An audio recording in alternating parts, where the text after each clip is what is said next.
Mr. Trump, in all due respect, had two big ideas. He said to the American people, you've been screwed for 40 years, which is true, and you're upset about it, which is true, and I am going to protect you from any more of this, and I'm going to take us back to before this bad stuff happened. MAGA, we're going to go back, and I'm going to protect you from the two dangers. The first protection is I'm going to put up a steel wall against all of those immigrants. And the second protection is I'm going to put up a tariff wall against all those Chinese products. These are very dramatic images. I can tell you as an economist that he can't do any of that. Or to put it another way, if he does any of that, he'll come to regret it, and fast, because it will loose economic chaos in this country that will then be blamed on him.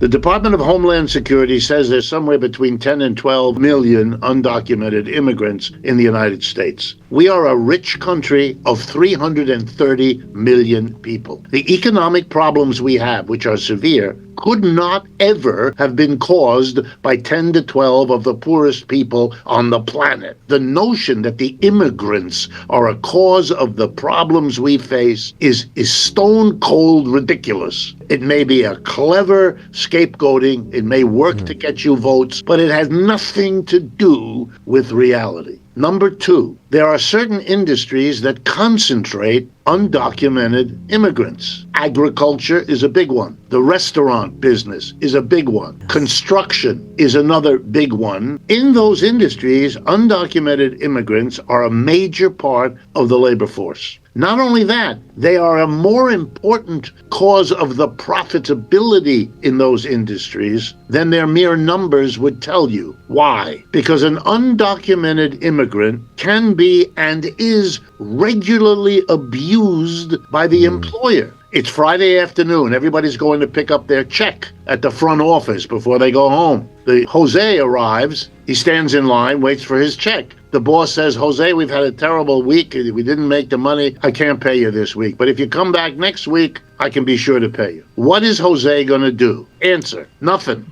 He dare not go to any government office because he's an undocumented. He can't show a paper. He can't show a residence allowance, nothing. He's terrified of going anywhere near the labor office. And the employer knows it. The employers look for these people because of this. Okay, now let's imagine you deport them. First of all, that costs billions, because you're talking about 10 to 12 million people. You have to house them, you have to move them, you have to feed them in the process, you have to deal with the umpteen million lawsuits that will immediately crop up around all of this. This is going to take time, and it's going to cost personnel, and it's going to be an immense expense. But that's the least of it. Here comes the big one. Every one of those industries is a crucial player in the inflation level of the United States. Who's going to pick the lettuce? Who's going to pick the fruit? Who's going to do all that work? Who's going to clean the dishes in the back of the restaurant? Who's going to clean up at the end, the evening when the patrons of the restaurant go home? Well, the answer is you either close the restaurant, and that has economic consequences, or you close the farms, and that's really not an option, or you're going to have to hire Americans. And Americans won't be afraid to go to the labor office if you don't pay them. So you're going to actually have to pay them. And you're probably going to have to pay them a good bit more than the immigrant for all the reasons you normally pay immigrants less, which means the cost structure of these industries is going to take off. And you know what they're all going to do, those employers? They're going to raise their prices. They're going to want to do that to recapture the extra costs that will come. And the government has not proposed anything that will substitute here. I've heard one professor tell me, we don't have to worry, AI will take care of this. You know what AI does? It makes people like you and me superfluous. But are we ready to go and wash dishes at the back of the restaurant? Are we ready to pick apples? Really? You're going to cause social upheaval. You're going to cause inflation. Mr. Trump can't do that. Inflation is half of why he got elected. How can he turn around and then be the person who has to go on TV and try to explain why he promised to deal with inflation, only it's gotten worse? And he won't be able to tell the truth. It's because I'm deporting everybody, because then the argument will be as clear as day for people. So you're going to have to watch now as the various cabinet secretaries have to undo what it was he's promised. 15 years ago, the world began to compete, every car company,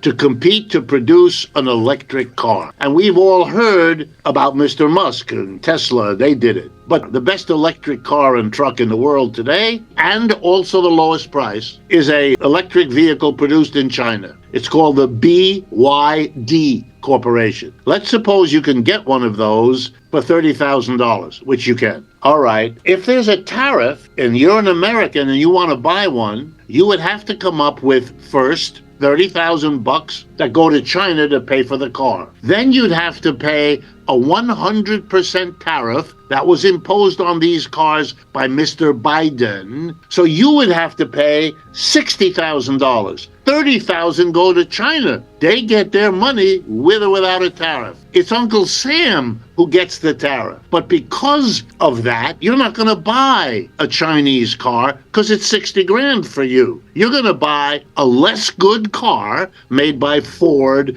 or Tesla or GM or whoever you buy it from. They're going to charge you, say, 50 grand. Not what you ought to pay. But at least it's less than the 60, which you would have to. That's how it works. Here's the irony. It'll make the inflation in this country go crazy, which is why he can't do it, because the price of everything will go up. I mean, in the morning, you have a cup of coffee. That comes from abroad. You put sugar in it. That has to be imported. Okay, get ready for $25 lattes in the morning. That's going to hurt. You know who's going to get the blame? Mr. Trump. And here come the media again. They take all this seriously. President-elect Trump is going to whack the Chinese with a tariff. It's all nutty. Madison Avenue advertising gone crazy, distracting people from all the real issues that are changing and threatening their lives. And they go into this zone of make-believe. It's like in an amusement park when you're in the dark tunnel and the world isn't the way it really is. We have more than half the states in this country have found it so odious that they have raised the state minimum wage way above that. The last time I looked, the state of Washington on the West Coast had the highest state minimum wage at about $19 an hour. Okay, that's almost 3 times what the federal government. What in the world is going on? That is a chaotic reality. How many folks know, really in their gut, how much money has been spent on the war in Ukraine? Put aside what you think about the issues of the war itself. Are you, as an American, ready to forego what those hundreds of billions could have done for the problems of this country in order to fight that war in that country? And remember, more than half of Americans polled could not tell you where Ukraine was on the map. We have a media that is full, not so much of what it does, but what it omits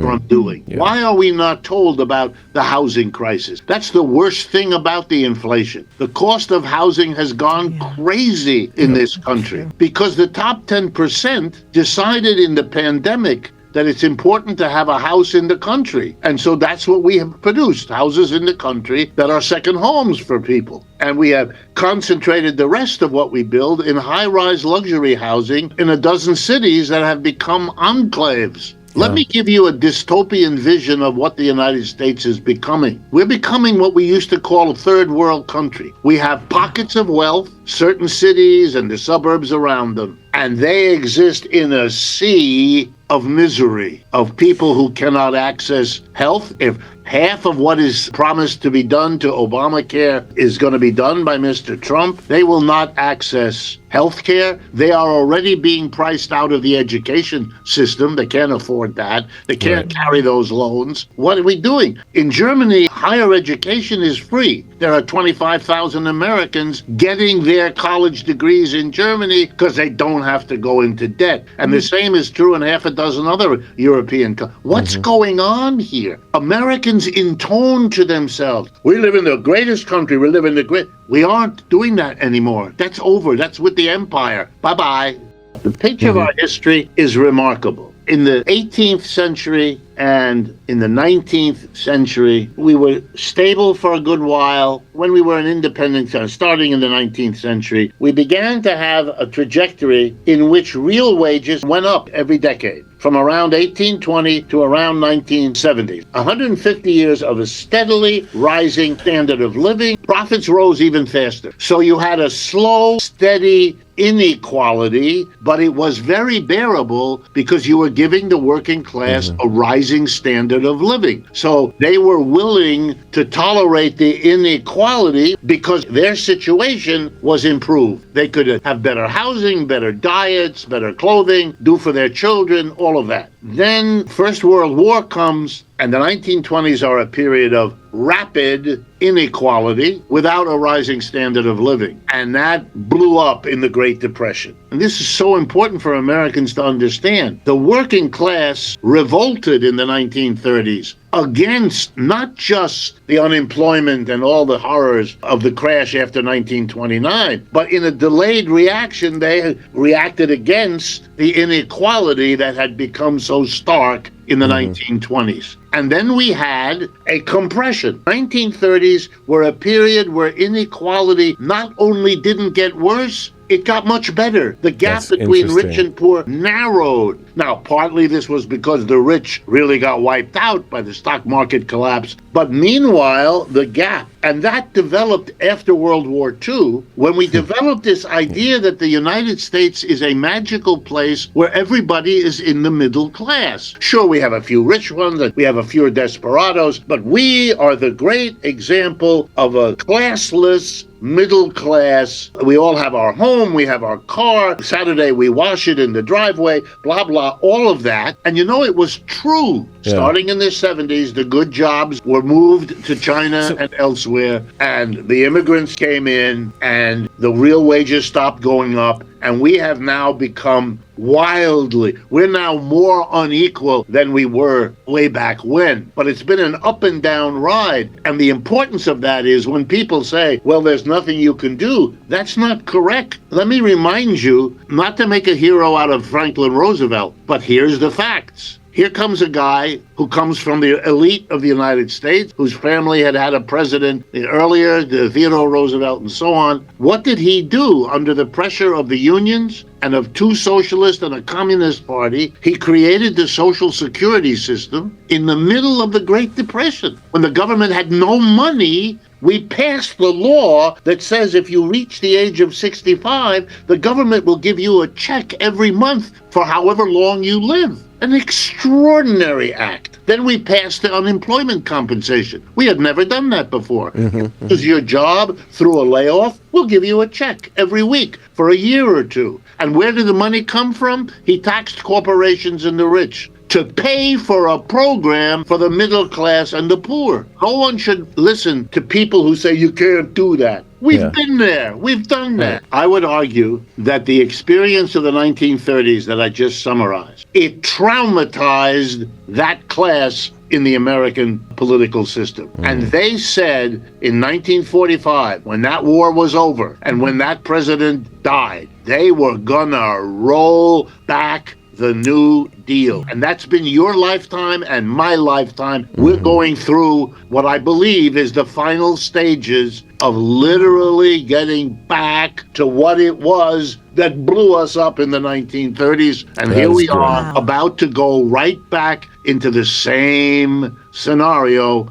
unless this time we got other people giving us the leadership to go in a different direction.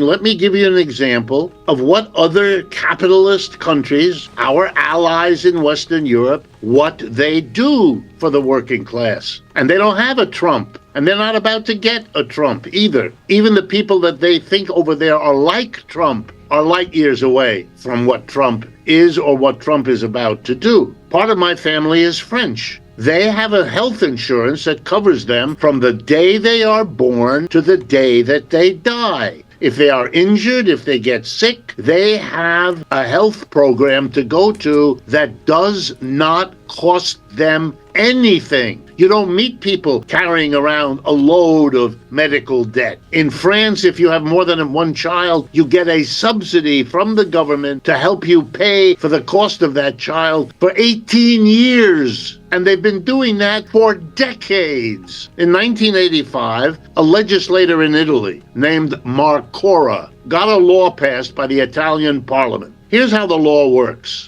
If you become unemployed in Italy, you have a choice. You have a plan A and a plan B. A plan A is you go on what they call there the dole. That's like going on unemployment. Here, you got a check every week, but you can choose plan B. You got to get at least 9 other unemployed people like yourself. Then the 10 or more of you go to the government and you get from the government the entirety of your unemployment compensation, a year or so worth, as a lump sum. Each of the 10 of you get it on condition that you use it to start a worker co-op business. Americans don't know it. If you go to Bologna, if you go to that area of Italy known as Emilia-Romagna, 40% of the economy there is worker co-ops. They teach how to set them up in the university. The greatest worker co-op is in northern Spain in a place called Mondragon. The Mondragon Corporation is a family of 200. It's the 7th largest corporation in Spain. This is a new way to organize work. And those people don't pay a few people millions while everybody else can't send their kid to college, because the workers themselves decide on the pay scale. And so the inequality is way less than what we have.